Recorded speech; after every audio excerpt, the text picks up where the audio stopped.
मुबल्लिग बनू सुन्नतों का, खूब चर्चा करूं सुन्नतों का, हो करम बहरे खाके मदीना। अल्हम्दुलिल्लाहि रब्बिल आलमीन वस्सलातु वस्सलामु अला खातमिन नबिय्यीन अम्मा बअद फअऊज़ु बिल्लाहि मिनश शैतानिर रजीम बिस्मिल्लाहिर रहमानिर रहीम। अस्सलातु वस्सलामु अलैका या रसूल अल्लाह व अला आलिका व अस्हाबिका या हबीब अल्लाह। अस्सलातु वस्सलामु अलैका या नबी अल्लाह व अला आलिका व अस्हाबिका या नूर अल्लाह। हजरत सैयदना अबू मूसा अशअरी और हजरत सैयदना अबू आमिर रज़ियल्लाहु ताला अन्हुमा प्यारे आका सल्लल्लाहु अलैहि वसल्लम की खिदमत में हाजिर होकर अपने इस्लाम का ऐलान करते हैं। आपसे बैत हुई तो आपने इनसे दरियात फरमाया, तुम्हारे काफिले में खातून थी जिसे फुला नाम से पुकारा जाता था, उसका क्या हाल है? अर्ज की, हमने उस खातून को उसके खानदान वालों में छोड़ दिया है। प्यारे आका सल्लल्लाहु अलैहि वसल्लम फरमाया, उसकी मगफिरत हो गई है। अर्ज की गई, मगफिरत का सबब क्या हुआ? फरमाया, उसने अपनी माँ के साथ हुस्न सुलूक किया है। फिर प्यारे आका सल्लल्लाहु अलैहि वसल्लम ने कुछ यूं फरमाया, उसका खुलासा यह है कि इसकी माँ बहुत बूढ़ी थी। एक ऐलान होता है कि दुश्मन आज रात हमला करने वाले हैं, इसलिए सब बस्ती छोड़कर चल पड़े। वो अपनी बूढ़ी माँ को अपनी पीठ पर उठाकर निकली। जब वो थक चुकी तो अपनी माँ को नीचे बिठाती, फिर अपने पेट से उसके पेट को चिपका देती और माँ के पैरों को अपने पैरों के ऊपर रखती, यानी माँ के तलवे अपने पैरों के ऊपर रखकर वो चलती कि शदीद गर्मी में मेरी माँ के पांव झुलस ना जाएं। अल्लाह पाक को उसका ये अमल पसंद आ गया। अल्लाह पाक ने उसकी नजात कर दी और उसकी अल्लाह ने मगफिरत फरमा दी। आज मेरा मौजू वो हैं जो हमारे वजूद का सबब बने, हमारे वालिदैन, माँ बाप। या तो इस वक्त मेरे सामने वालिद बैठे हैं या बेटे बैठे हैं। मदनी चैनल पर वालिद सुन रहे हैं, बेटे सुन रहे हैं, हो सकता है दोनों सुन रहे हो सकता है मदनी चैनल पर माँ सुन रही हो, बेटी सुन रही हो, या ऐसा भी कोई सुन रहा हो ना उसकी माँ हो ना बाप हो। वो सुनकर शायद अफसोस करेगा, काश कि मेरे माँ बाप होते तो मैं यूं करता। हो सकता है कि इस वक्त मदनी चैनल पर या यहाँ पर ऐसे भी बैठे हों कि बाप भी हो, बेटा भी हो और उसका बेटा भी हो। कुछ नहीं कह सकते। मदनी चैनल है, सोशल मीडिया है, सब देख सकते हैं। बूढ़ी माँ भी होगी, बेटी भी होगी, सब होंगे। मदनी चैनल है, सोशल मीडिया है। यहाँ तो फैज़ान मदीना में मर्द ही मर्द होंगे, घरों पर तो इस्लामी बहनें होती हैं, माएँ होती हैं। एक बेटी का माँ के साथ उसने सुलूक देखे और आका फरमाते कि अल्लाह ने उसकी मगफिरत कर दी। वो तकलीफ में रही और माँ को राहत पहुंचाती रही। माँ के साथ, बाप के साथ जब कोई हमदर्दी करता है, उसने सुलूक करता है, अल्लाह पाक उसको बड़ा अजर अता फरमाता है। रिस्क में बरकत, उम्र में बरकत किसको प्यारी नहीं, और इसकी ये असबाब हमारे घरों में मौजूद है। चुनांचे रिवायत का खुलासा है, जिसकी ख्वाहिश हो कि उसकी उम्र लंबी और उसके रिस्क में इजाफा हो तो उसे चाहिए कि अपने वालिदैन की इताअत करे, फरमा बरदारी करे और सिले रहमी करे माँ बाप के साथ। ये हमारे लिए दुआ के दरवाजे हैं। हदीस पाक में आता है, वालिदैन के साथ हुस्न सुलूक उम्र में इजाफे का सबब है। एक ऐसे वक्त में मैं बात कर रहा हूं जहां अगर बुनियादी तौर पर बात की जाए तो लोग तकलीफ में, वालिद तकलीफ है, माँ भी तकलीफ है। क़यामत की निशानियों में है ना कि दोस्तों की वजह से बाप को अहमियत नहीं देगा, और एक है कि बीवी की वजह से माँ को अहमियत नहीं देगा। इस तरह की क़यामत की निशानियों में। अच्छा भाई, क़यामत की निशानी तो है, लोग बाप से दूर होंगे, दोस्तों की वजह से, बीवी से, कोई बीवी की वजह से माँ से दूर हो जाएंगे, और होना ही है। तब हमें पता है ऐसा होना ही है, हम उन लोगों में क्यों शामिल हो जो इस मुसीबत से मुब्तला होंगे। मगर हमारे घरों का हाल बड़ा बेहाल है। मैं बाहर होकर आया हूं मेरे प्यारे इस्लामी भाइयों, यहाँ का हाल भी बहुत बुरा है, बहुत बुरा हाल है। अभी चंद, ये यूं समझिए कि चंद दिनों पहले मुझे इस्लामी ने बताया कि जुम्मे के बाद एक जवान बेटे को देखा अपने बाप को मार रहा था, बाप को पीट रहा। समझ नहीं आती कि दिमाग में क्या ऐसी चीज फंस जाती है बंदे के कि अपनी माँ को मारता है, अपने बाप को मारता है, माँ को अजियत देता है, बाप को अजियत देता है। अल्लाह पाक हिदायत अता फरमाए औलाद को कि माँ बाप को मारकर, मतलब मैं एक शख्स का वाकया है, वो अपनी बीवी के साथ और माँ के साथ रहता था, तो बीवी बार बार घर छोड़कर चली जाती था। किसान बना मना के बीवी को ले आते, बीवी ने कहा या तो घर में तेरी माँ रहेगी या मैं रहूंगी। अब होना ये चाहिए कि माँ को भी समझाए, बीवी को भी समझाए, मगर उसका मामला ऐसे हुआ कि ठान ली कि भाई ठीक है, बीवी तो बीवी है, ये तो चाहिए होगी। माँ का क्या है, बदकिस्मत इस तरह सोचने लगा। एक दिन माँ को भेला फुसला के बाहर ले गया, थोड़ा वीराने में ले गया खेत में, और कहा कि माँ को आज माँ का काम पूरा करता हूं। जैसे कुल्हाड़ी ली, खंजर लिया कि माँ को मार दे, जैसे ही हाथ उठाता जमीन फटती है, सीधा अंदर चला जाता है, जोरदार आवाज होती है, माँ भी डर के मारे भागती है। अब वो जमीन में धंसता गया, और माँ पुकारता, माँ तो निकल गई कहीं दूर, माँ को क्या पता।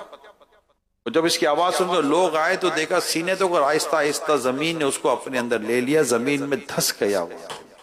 आज हमारे यहाँ माँ बाप के साथ जो बदसलूकी है, माँ दूध का बोले तो मूड खराब हो जाता है, माँ बुलाए तो बेटा जवाब नहीं देता। और इसमें बहुत बड़ा प्रॉब्लम आज मोबाइल फोन का है, इतना बड़ा प्रॉब्लम है। मोबाइल लेकर बच्चा बैठा हुआ है, मोबाइल लेकर बेटी बैठी हुई है, माँ बुला रही है जवाब नहीं दे रहा, बाप बुला रहा है जवाब नहीं दे रहा, बैठे हुए मोबाइल पर। इसको क्या स्क्रॉलिंग क्या बोलते हैं आप लोग, हैं?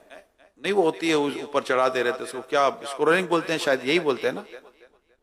तो वो ऊपर करता रहते हैं, वो तो देखते रहते हैं, वीडियो देखते रहते हैं। माँ बोला बेटा जी क्या है, जी भी कोई नहीं बोलता, क्या है बेटी क्या है। और बाहर तो अजीब है, अबे बुड्ढे को चैन ही नहीं है, बुढ़िया को चैन ही नहीं है, बुड्ढा बुड्ढी करते हैं, ओल्ड मैन ओल्ड वुमेन, ये हाल हो गया इस वक्त दुनिया में। तो ये बैठे हुए मोबाइल फोन पे स्क्रॉलिंग कर ही रहे हैं, माँ बुला रही है फिर परवाह नहीं, बाप बुला रहा है परवाह नहीं है, बुला बुला कर थक जाते हैं, बुला बुला कर तंग आ जाते हैं, गुस्सा करते हैं तो बेटा सामने बोलते क्या है, क्यों डांट रहे हो। इतनी बदतमीज औलाद हो गई है, इतनी बेशरम औलाद हो गई है। माँ कुछ बोले क्या है, बैठी हूं ना, बैठो भी नहीं।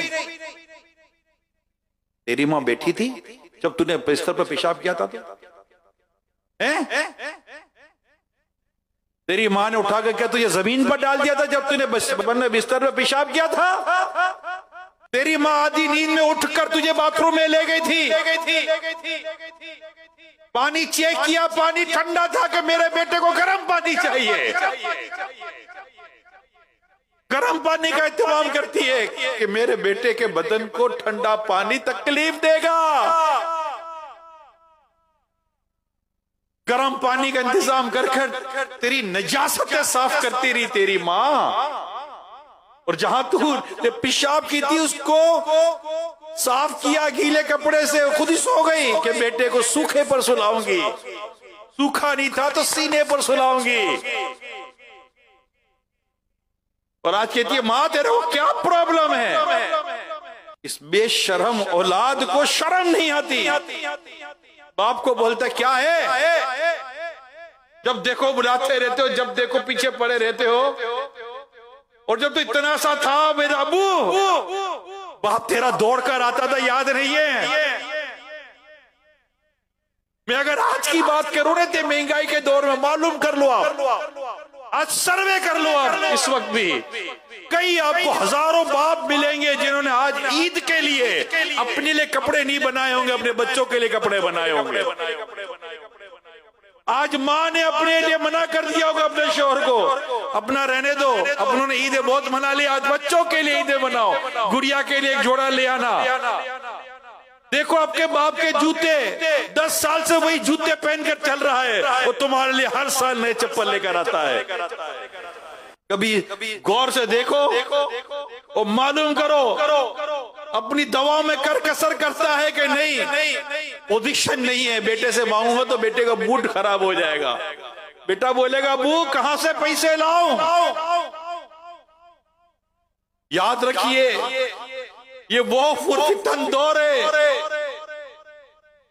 कि बाप ने तो बेटे के इलाज के लिए इतना कर्जा ले लिया कि मरते दम तक कर्ज उतारता रहा, मगर बाप की बीमारी पर बेटा अपने जेब के पैसे लगाते हुए भी 10 दफा सोचता है। लगाने जाए तो बीवी रोकती है, सारे खर्च कर दोगे, बच्चियों के लिए क्या रखोगे, बेटे के लिए क्या रखोगे?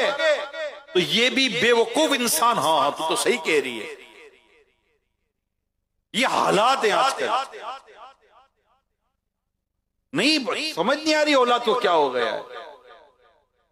अगर औलाद ना फरमान नहीं है, अगर औलाद ना फरमान नहीं है तो मुझे बताओ कि ओल्ड एज होम किसने खोले हैं, क्यों खोले हैं? हमने प्रोग्राम रिकॉर्ड किया था, ईद के दिनों में चलाया था ओल्ड एज हाउस में। ओल्ड हाउस में हमारे मुबल्लिगीन गए थे।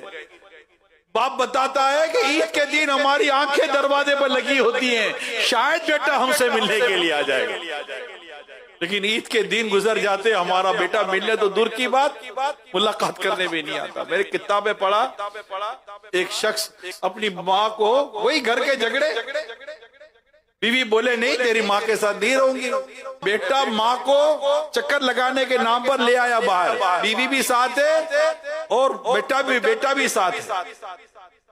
घूमते घूमते गए, कहीं ले गए, माँ को किसी बंगले वाली जगह में अंदर ले आया, अंदर लाकर बिठाया, अंदर ऑफिस में गया और ऑफिस में ले जाकर बोला माँ तू बैठ, मैं अभी आ रहा हूँ। बाहर निकला, गाड़ी स्टार्ट करके चला गया। ऑफिस वाला बाहर आकर बोलता है आपका पड़ोसी तो बहुत अच्छा आदमी है। बोला ये मेरा पड़ोसी नहीं है, ये तो मेरा बेटा है। बोले आपका बेटा है, ये तो आपको ओल्ड हाउस में ले आया है और पड़ोसी के तौर पर अपना नाम लिखाया है कि बताया कि बुढ़िया को अपने पास रखो, अब हमारे घर में भेजने की जरूरत नहीं है। अरे हमारे पास भेजने की जरूरत नहीं है, हम तो समझेंगे ये पड़ोसी है जो आपको छोड़ने के लिए आया है। इस तरह का मिला जुला से वाकया था। कभी सुना है कि माँ बाप ने उठाकर औलाद को कहीं दाखिल करवा दिया? यार हमसे बच्चा नहीं समझता, हमसे बच्चे की खिदमत नहीं होती। कभी सोचा है, कभी सुना है? मुझे बताओ यार। ओल्ड हाउस बने हुए हैं, इस तरह के चिल्ड्रन हाउस बने हुए हैं। आप बोलोगे हाँ बने हुए हैं, मैं बताता हूं। आप बोलोगे हाँ बने हुए हैं। जब बच्चे संभाले जाते हैं, माँ बाप नौकरी के लिए जाते हैं, बच्चों को वहां रख कर जाते हैं, कमाते इसलिए है कि ताकि हम बच्चों का भी पेट पाल सके, जबकि उससे भी इत्तेफाक नहीं है, उससे भी इत्तेफाक नहीं है। माँ बाप को चाहिए कि बच्चों को खुद पालें, जो ऐसा करते गलत करते। तो मेरे प्यारे इस्लामी भाइयों, बहुत बुरा हाल है इस वक्त माशरे का। माँ बाप के ताल्लुक से, माँ बाप को लेकर इस वक्त गलत हो रहा है, बहुत गलत हो रहा है। अल्लाह पाक हमारे हाल पर रहम फरमाए और हमारे गुनाहों को माफ फरमाए। एक शख्स की माँ सख्त बीमार मौत के बिछोने पर पड़ी थी, उसके बावजूद भी नालायक बेटे ने उसके साथ बदतमीजी की, बेचारी को तना छोड़ दिया और वो गरीब इसी हालत और इसी तन्हाई में दुनिया से चली गई। माँ का इंतकाल हो गया, बेटा पूछने नहीं जाता था माँ किस हाल में। वक्त गुजरता गया, 30 साल के बाद नालायक बेटे को दस्त लग गए, मोशन हो गए, निहायत कमजोर हो गया, हाथों का किया यूं आड़े आया कि रो रो कर कहता था मेरे 3 बेटे मगर बिल्कुल अकेला हूं, एक बेटा भी मुझे पूछने नहीं आता। आखिरकार वो अपनी इसी हालत में रात को अकेला मर गया। सुबह महल्ले वालों ने देखा कि अकेली लाश पर चींटियां इकट्ठी होकर इसके बदन पर घूम रही हैं। माँ के नाफरमानों का यही हाल होता है, बाप के नाफरमानों का यही हाल होता है। हम बचपन की बातें करें, अपने माँ बाप को अगर याद करें तो माँ बाप कितने भाग भाग कर हमारे लिए फल लाते थे, चीजें लाते थे, मिठाइयां लाते थे, खजले फेनियां लाते थे, बेटा खाएगा। रोजा ना भी होता तो लाते थे, खिलाओ खिलाओ उसको खिलाओ। आज की मैं बात कर रहा हूं, अभी इस वक्त की बातें कर रहा हूं। कई माँ बाप घरों में बैठे हुए हैं, बेटा पूछने तक नहीं जाता माँ रोजा इफ्तार किया या नहीं किया। अकेले माँ बाप इस वक्त कहीं तन्हाई में बैठे हुए अपने बच्चों को याद कर रहे होते हैं। और ये बेटा शादी कर कर अपने बच्चों बीवी के साथ अपने घर में मजे कर रहा होता है, तौफीक तक नहीं होती कि अपने माँ बाप को जाकर पूछ ले अम्मी अब्बू खाना खाया, इफ्तार की, फल लेकर आओ। और अगर माँ बाप साथ रहते हैं तो यूं आएगा थैली पीछे पाकर कि माँ बाप देख ना लें, सीधा अपने कमरे में ले जाकर ताकि बच्चों को खिलाए, बीवी को खिलाए। खिलाओ यार बीवी बच्चों को, किसने मना किया? तो आपके माँ बाप ने कभी आपसे केले सेब छीन लिए क्या कि तेरे बच्चों का भी केला मुझे दे, तेरे बच्चों का भी सेब मुझे दे? बल्कि खुद बुलाते हैं पोता और पोतियों को, पहले पोता पोती को खिलाते हैं, फिर दादा दादी खुद खाते हैं, क्योंकि दूध से ज्यादा दूध की मलाई अच्छी लगती है। आपके माँ बाप को आपसे ज्यादा आपकी औलाद में प्यार है। और आज तो कई दादा दादी ऐसे हैं तो तरस जाते हैं अपने बच्चों, अपने पोतों को और पोतियों को देखने के लिए, मिन्नत समाजतें करते हैं कि बेटा ले तो वहां अपने पोते को देख तो लूं, अपनी पोती को देख तो लूं। एक एक शहर में रहते हैं बेटा, हफ्ता हफ्ता 10-10 दिन माँ बाप से मिलने नहीं जाता। ये स्टोरीज है जो मैं आपके साथ शेयर कर रहा हूँ, ये स्टोरीज हैं, रियलिटीज है जो मैं आपके साथ शेयर कर रहा हूँ। महीना महीना हो जाता है, माँ फोन करती है। वो नहीं आजकल हमारा थोड़े अरसे पहले मदनी चैनल पर एक मदनी वो खाका चला था, फर्जी खाका, कि एक बूढ़ा बाप बार बार मोबाइल फोन लेके जाता था दुकान पर कि बेटा जरा चेक तो करो। वो तो बाबा मोबाइल सही तो है, कहता बेटा सही है तो बेटे का नंबर फोन क्यों नहीं आता, मेरा बेटा मुझे फोन क्यों नहीं कर रहा। इतने कई वालिद हैं जिनके मोबाइल में बैलेंस नहीं होता, बेटा 1000 रुपए का बैलेंस बाप के मोबाइल में नहीं डलवाता, माँ के मोबाइल में बैलेंस नहीं होता, माँ कहती है बेटा थोड़ा बैलेंस तो डलवा दे, माँ भी 4 दिन पहले तो बैलेंस डलवाया था। अरे तेरा बैंक बैलेंस तेरे माँ बाप की वजह से बना हुआ है। जरा भी माँ बाप के दर्द का एहसास नहीं, जिन्हें नहीं है मैं उनका कह रहा हूं, खुश नसीब है वो औलाद जो अपने माँ बाप का ख्याल रखते हैं। मैं पिछले दिनों एक बुजुर्ग की यादत के लिए गया था, आज अभी तक मेरे पास उनका फोटो मौजूद है। इतने खुश थे, बड़ी उम्र थी, को 70+ हो के बीमार थे। मेरा दोस्त मुझे ले गया इयादत करने के लिए, इनके बेटे से मिला, बेटा अपने वालिद के पास ले गया, वालिद इतने खुश थे। अल्हम्दुलिल्लाह अला एहसानी, मेरी दाढ़ी में डाल के कहते हैं अपने बेटे को, ए देख तो सही मेरे से इमरान मिलने के लिए आया है, ए देख तो सही मेरे से इमरान मिलने के। बार बार रिश्तेदारी वाले थे, खुश हो रहे थे। और मैं इतना मजा आ रहा था इनको, इनकी इयादत करके, इनकी बुजुर्गी को देखकर, इनकी खूबसूरत बातें और दुआएं सुनकर इतना मजा आ रहा था। फिर एक बहुत खूबसूरत बात की, मुझे कहा इमरान ये मेरा बेटा है ना, इसने मेरा बहुत ख्याल रखा है, तुम देखना मेरी दुआ है ये कभी जिंदगी में अपने बेटों का दुख नहीं देखेगा। और मैं इसके बेटे को कहता था तुम खुश नसीब हो जो तुम्हारा बाप तुम्हें रिजा की सनद देके जा रहा है। कितनी औलाद है जिसकी इनकी माँ कहती है बेटा मैं तुझसे राजी हूँ, कितनी औलाद है जिनके बाप ने उनको कहा हो कि बेटा मैं तुमसे राजी हूँ। अरे अरे परवाह किसको है माँ बाप से रिजामंदी की सनद लेने की, परवाह किसको है बताओ ना, किसको परवाह है? कौन पूछता है माँ बाप को? किसी ने पूछा हो तो बताओ ना। माँ आज शब बारात है, माँ आज 27वीं शब है, माँ रमजान है, ईद का दिन है, माँ तू मुझसे राजी तो है ना? मेरे अब्बा जिंदगी गुजार दी मुझे बड़ा करने में, तो वहां खा खा कर नौकरियां कर कर कर हमारी परवरिश की है तुमने। आज जो मेरे बाप तुम पर कर्जा है ना, वो कर्जा भी मेरी वजह से, अपनी औलाद की वजह से है। या तो आपने बेटियों के लिए कर्जा लिया है, या अपने बेटे के लिए कर्जा लिया है, या उसकी तालीम के लिए कर्जा लिया है, या उसकी शादी के लिए कर्जा लिया है, या उसकी बीमारी के लिए कर्जा लिया है, या उसकी किसी परेशानी को उतारने के लिए कर्जा लिया है। मेरे अब्बा जान जिंदगी आपने हमारे लिए वक्फ कर दी, हम आपके लिए कुछ ना कर सके, माफी मांगता हूँ बाप अब्बू, मुझसे राजी तो होना है। लाखों लाख में औलादों से कह रहा हूं, हमने कितनी मर्तबा माँ बाप से कहा है कि आप हमसे राजी तो है ना। कितनी दफा माँ को कहा है, माँ जिंदगी गुजार दी नौकरानी की तरह। हम इतवार के दिन, जुम्मे के दिन छुट्टी में हमने मजे किए, मगर माँ छुट्टी के दिन तेरी नौकरी भर जाती थी। सारे घर वाले होते थे, सबको पका पका कर माँ खिलाती। हमारे नखरे मारे बर्दाश्त किए, नहीं ये अंडा नहीं वो अंडा खाऊंगा, रोटी नहीं पराठा खाऊंगा, ले मेरे लाल तू पराठा खा। यही माँ बाप अरे तुम्हारे पैसों को नहीं, तुम्हारी सूरत देखने को तरस रहे, तुम्हारी सूरत देखने को तरस रहे।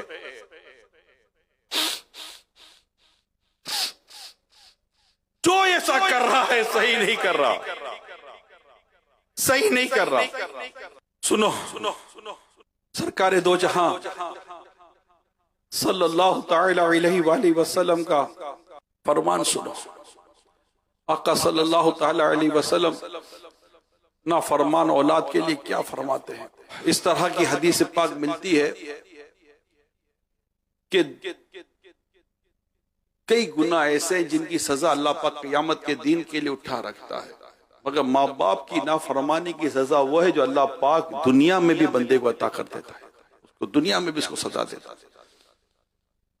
याद अपने माँ बाप के साथ हमेशा हमेशा बंदे को हुस्ने सुलूक करना चाहिए, कभी भी माँ बाप को तंग नहीं करना चाहिए, माँ बाप को सताना नहीं चाहिए। माँ बाप बुलाएं तो फौरन माँ बाप को बढ़कर जवाब देना चाहिए। और ये जो मोबाइल पर लग के जो माँ बाप को सता रहे हो ना, ये सताना बंद कर दो।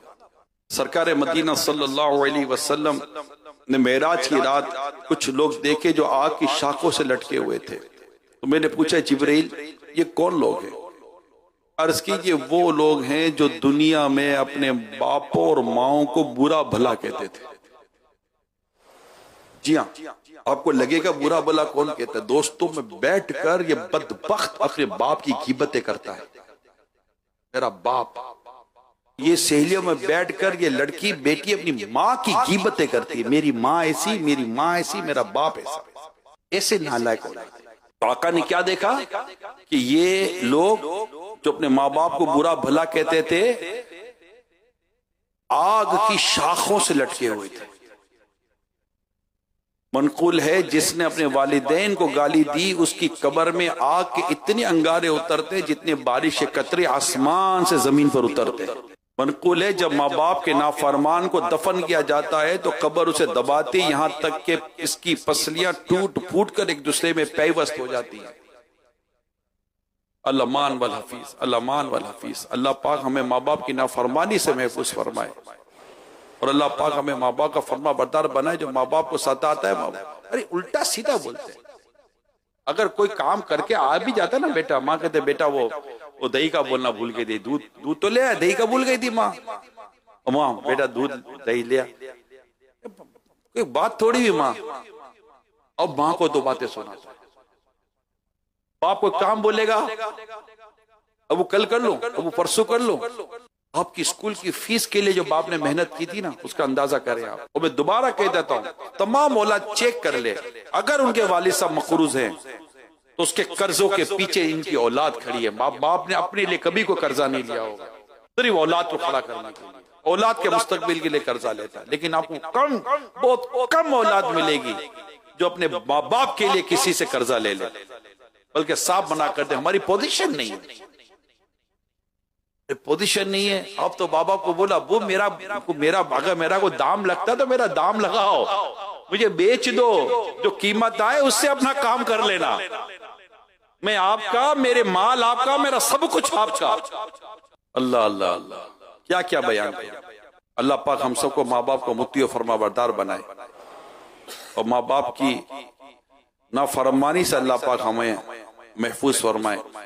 एक नौजवान के गुर्दे फेल हो गए, अस्पताल में दाखिल कर दिया गया, हालत निहायत खराब थी, रूह निकलने का अमल था। उसके मुंह और नाक से दर्दनाक आवाजें निकलती थी, चेहरा नीला हो जाता, आंखें बाहर उबल पड़ती थी। इस कैफियत में 2 दिन गुजर गए। इन दर्दनाक आवाजों ने खौफनाक चीखों का रूप धार लिया, चीखें मार रहा है। वार्ड के मरीज भागने शुरू हो गए, बैठा नहीं जा रहा था उसके होते हुए। लिहाजा उसे वार्ड से दूर एक कमरे में मुंतकिल कर दिया गया। उसके बाप ने डॉक्टर को कहा, सुनो, इसे जहर का टीका देकर मार दो, हमसे इसकी तकलीफ नहीं देखी जा रही। एक ऐसे ही तड़प कर बता, इसको जहर का टीका देकर मार दो, हमसे इसकी तकलीफ नहीं देखी जा रही। जब पूछा गया कि आखिर ये अजीब व गरीब हालत क्यों है इसकी, तो बाप बेजारी के साथ बोल उठा, ये शख्स अपनी बीवी को खुश करने के लिए अपनी मां को मारता था, इसको रोका करता था, ऐसा लगता था, मैं जब इसको रोका करता था ऐसा लगता है अब इसकी सजा मिल रही है। कुल 3 दिन नज़ा की शदीद तकलीफों में मुब्तला रहा, उसके बाद उसने दम तोड़ दिया। अभी अखबारों में पढ़ते रहते, आती रहती है, माँ को मार दिया, माँ को कत्ल कर दिया, माँ को घर से निकाल दिया, बाप को घर से निकाल दिया। ऐसी औलाद होती, ऐसी औलाद होती। पैसे ना दो, यानी बाप पैसे दे तो बाप से अच्छा कोई आदमी नहीं, you are a best father in the world, ऐसा बोलेंगे ना। पैसा दे रहा है ना, ख्वाहिशें पूरी कर रहा है। और जहां बोलेगा नहीं है पैसे, क्या काम है, क्या जरूरत है, क्यों फुजल उड़ा रहे हो, दोस्तों को बोलेगा क्या बुढ़ा बाप मरता भी नहीं है, पैसे देता भी नहीं। एक किताब में मैंने पढ़ा है, एक बाप अपने दोस्त के साथ बैठा था, कह रहा था कि यार फला मकाम पर दुआएं कर कर कर कर कर कर के मैंने यार बेटा मांगा, अल्हम्दुलिल्लाह मेरी दुआ कबूल हो गई, बड़ी बरकत वाली जगह है, अल्लाह का शुक्र है, अल्लाह ने मुझे बेटा दे दिया। बेटा दूसरे कमरे बाप की बात सुन रहा था, अपने दोस्त को बोलता है यार वो जगह पता चल जाए ना दुआ कबूल हुई है, मैं भी वहां जाकर इसके मरने की दुआ करूं। नहीं नहीं है, ये किताबों में मैंने वाकयात पढ़े। अगर खुदा ना खास्ता आप में से कोई, जो मदनी चैनल में से सोशल मीडिया में कोई खुदा ना खास्ता अगर ऐसा इस्लामी भाई इस्लामी बहन है, कोई बेटा या बेटी है जिससे उसके माँ बाप खुश नहीं है, खैरमंद है, ऐसा ना हो कि माँ बाप की नाराजगी की वजह से मरते वक्त कलीमा नसीब ना हो। माँ बाप नाराज हो ना तो फिर बंदा फंसता बड़ा बुरी तरह है, नज़ा में, कब्र में, हशर में क्या करेगा ये। एक साहबी हाजिर होते सरकार की बारगाह में, जिहाद के लिए इजाजत मांगते हैं। आका फरमाते आप माँ है, कहाँ है, का जाकर अपनी माँ के पास जा कि जन्नत तेरी माँ के कदमों के नीचे। माँ बहुत सताया मैंने आपको, इतनी नाफरमानियां की है मैंने आपकी, इतनी बातें सुनाई आपकी, मुझे माफ कर दो माँ, दुआ करना माँ तेरा बेटा बख्शा जाए। माँ अपने वालिद से फोन जरूर करना, वालिद को फोन कर, वालिद को भी थोड़ा लगेगा कि आज बेटे ने फोन किया है ना, अबू आपका बेटा बोल रहा हूं, अपना नाम बोल रहा हूं, आपका बेटा बोल रहा हूं, जी बेटा मुझे माफ कर देना, मैंने आज तक आपका शुक्रिया अदा नहीं किया, आज जुम्मतुल वदा अबू मैं आपका शुक्रिया अदा करता हूं, आप मेरे मोहसिन हो, आपके मुझ पर एहसान है, मैं नाफरमान बेटा, मैंने कभी आपके एहसान का शुक्रिया अदा नहीं किया। हदीस पाक में आता है जो अल्लाह के बंदों का शुक्र अदा नहीं करता वो अल्लाह का भी शुक्र अदा नहीं करता। हमारा रब कुरान करीम में फरमाते माँ बाप के साथ अच्छा सलूक करो, तो आप बिल्कुल फोन करना है, आज राब्ता करना है, फोन ना उठे मैसेज कर देना, उठकर फोन कर लेना, यूं माँ को राजी करना, यूं बाप को राजी करना। अबू अब आपको इंशाल्लाह मुझे 2 आवाज देने की जरूरत नहीं पड़ेगी, मुझे ऐसा मोबाइल नहीं चाहिए कि मेरा बाप अब खिदमत के लिए तरस जाए और मैं मोबाइल में लगा हुआ हूँ। मुझे ऐसे दोस्त नहीं चाहिए कि बाप कहता है बेटा जरा मेरा पाँव दबा दे, मैं कहता नहीं मेरा बेटा बाहर, मेरे दोस्त बाहर खड़े हुए। माँ कहीं जाने का बोलती है तो बेटा कहता है यार काम है, माँ भी हर वक्त क्या तुम्हें लेकर घूमता रहो, अरे माँ तुझे कंधे पर लेकर घूमती थी भूल गया, एक हाथ में माँ आपको उठाती थी और एक हाथ से खाना पकाती थी, भूल गए, दौड़ दौड़ कर आकर दूध पिलाती थी, भूल गए। ऐसे नाफरमान, ऐसे एहसान फरामोश हो गए, हम अपने माँ बाप के एहसानों को भूल गए। आज 2 बातें माँ बाप सुना देते हैं तो कहते हैं कि हमारे माँ बाप जालिम है। अगर माँ बाप से खुदा ना खासा गलती हो गई, परवरिश में गलती हो गई, पालने में गलती हो गई, कहने में गलत, किसी भी मामले में गलती हो गई, तो क्या माँ बाप की गलती का ये है कि माँ बाप के साथ हम गलत करेंगे? नहीं, हम फिर भी अपने रब से ये दुआ करेंगे या मेरे रब बख्श दे हमारे माँ बाप को, रहम कर इन पर जैसा इन्होंने हम पर रहम किया जब हम छोटे थे। करम कर दे हमारे माँ बाप पर। अगर खुदा ना खास्ता माँ बाप नहीं है, मेरे माँ बाप नहीं है, मुझे पता है माँ बाप का ना होना क्या होता है। जब इस तरह के बयान करते हैं तो माँ बाप याद आते हैं, माँ बाप की मोहब्बतें शफकतें याद आती है। जब मेरे वालिद साहब मुझे कहते थे ना, बेटा मैं चाहता हूं तुझे कभी किसी किस्म की कोई तकलीफ ना हो, मेरी ख्वाहिश है, उस वक्त बेटे का सीना कितना चौड़ा हो जाता होगा, कभी सोचा है आपने? बेटा तू काम कर दावत इस्लामी का, मेरी ख्वाहिश है कि तुझे कभी दो पैसे की तकलीफ ना हो। ये जब बाप कहता है तो ऐसे मौके पर वो बाप के जुमले याद आ जाते हैं। मैं खड़ा हूं, याद रखना, दोस्त साथ छोड़ देते हैं, बाप कभी साथ नहीं छोड़ता। बाप पैसे हैं या नहीं है, हैसियत है या नहीं है, ताल्लुकात है या नहीं है, बाप बिल्कुल बेटे के साथ खड़ा होता है। बेटा मैं तेरे साथ खड़ा हूं। मां हमेशा अपनी बेटी के साथ खड़ी होती है, मां हमेशा अपनी औलाद के साथ खड़ी होती है।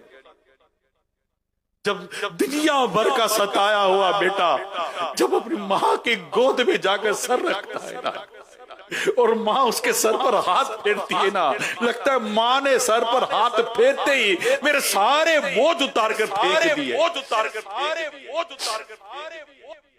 तो बस आज माँ बाप से माफी मांगनी है, आज माँ बाप को खुश करना है। और जिनके वालिदैन दुनिया से चले गए उनको चाहिए कि अपने माँ बाप के लिए मगफिरत की दुआ मांगते हैं, जबरदस्त दुआ मांगते हैं, हर नमाज में दुआ मांगते। इंशाअल्लाह माँ बाप की फरमा बरदारी दुनिया और आखिरत की खूब भलाइयां लाएगी। अगर खुदा न खास्ता माँ बाप नाराज है ना, तो मैं आपको आखिरी में एक बात बताता चलूं। अपने बाप के नाफरमान के मुतालिक किए गए एक सवाल के जवाब में मेरे आका आला हज़रत इमाम अहले सुन्नत रहमतुल्लाह ताला अलैह फरमाते हैं, बाप की नाफरमानी अल्लाह जब्बार और कहार की नाफरमानी है, और बाप की नाराजी अल्लाह जब्बार और कहार की नाराजी है। आदमी माँ बाप को राजी करे तो वो उसके जन्नत है, और नाराज करे तो वही उसके दोज़ख है। जब तक बाप को राजी ना करेगा, सुन लीजिए, गौर से सुन लीजिए, मेरे आका आला हज़रत इमाम अहले सुन्नत रहमतुल्लाह ताला अलैह फरमाते हैं, जब तक बाप को राजी ना करेगा उसका कोई फर्ज, कोई नफल, कोई नेक अमल असलन यानी हरगिज़ कबूल नहीं। अजाब आखिरत के अलावा दुनिया में ही जीते जी सख्त बला यानी शदीद आफत नाजिल होगी, मरते वक्त माज़अल्लाह कलीमा नसीब ना होने का खौफ है। अल्लाह पाक हमें माँ बाप का मुत्ती और फरमा बरदार रखे, और माँ बाप की रिजा हासिल करने के अल्लाह पाक हमें तौफीक अता फरमाए, और अपने वालिदैन को राजी कर कर हम जन्नत का रास्ता लें। आमीन। मैं मुबल्लिग बनूं सुन्नतों का, खूब चर्चा करूं सुन्नतों का, हो करम बहरे खाके मदीना।